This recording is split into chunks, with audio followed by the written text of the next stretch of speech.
हूँ आपको कि एक बार एक बहुत बड़े बिजनेस में किसी जगह फैक्ट्री लगाने के लिए जा रहे थे। उस फैक्ट्री लगाने के लिए जाने का दो रास्ता, एक जो केवल 15 मिनट में जा सकता है, दूसरा रास्ता जो 5 घंटे लगता है।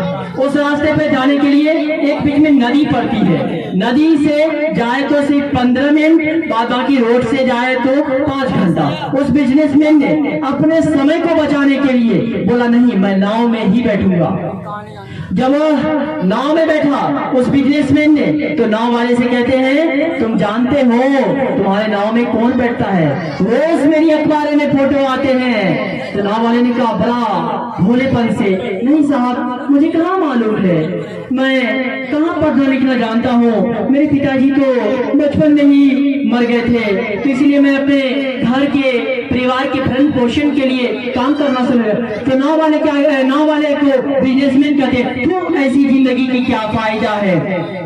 फिर उतना नहीं, बिजनेसमैन ने उस नाव वाले से कहते हैं कि मालूम है तुम्हें जो ये सामने जमीन देख रही है, इसमें कुछ ही दिन बाद एक बहुत बड़ी फैक्ट्री लगेगी जिसमें बोतलें बनेगी। उस नाव वाले ने बड़े प्रस्तुत होकर कहा कि क्या साहब, तो बोला तुमने कभी शहर गया होगा ना।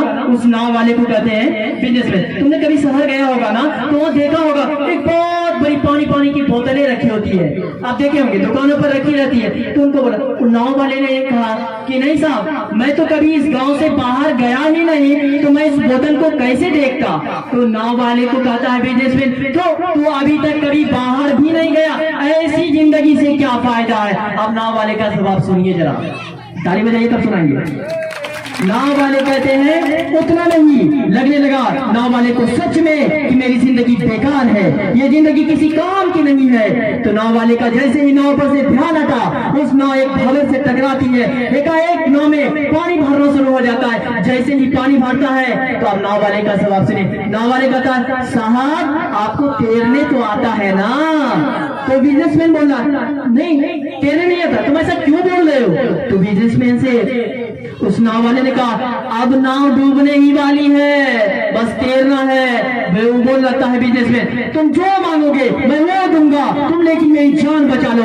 नाव वाले कहता है मुझे सिर्फ तैरना ही नहीं बल्कि डूबते हुए लोगों की जान बचाना भी आता है, और मुझे डूबते लोगों को बचाना भी आता है, लोगों की हेल्प करना आता है। आपकी सच में लगने लगा नाव वाले मैंने इसे बहुत बुरा भला कर दिया। इसलिए आप सोच सकते हैं किसी को कभी नीच निगाह से नहीं देखनी चाहिए, कौन कब कहां कैसे क्यों पहुंच सकता है जिसकी हम अंदाजा नहीं लगा सकते।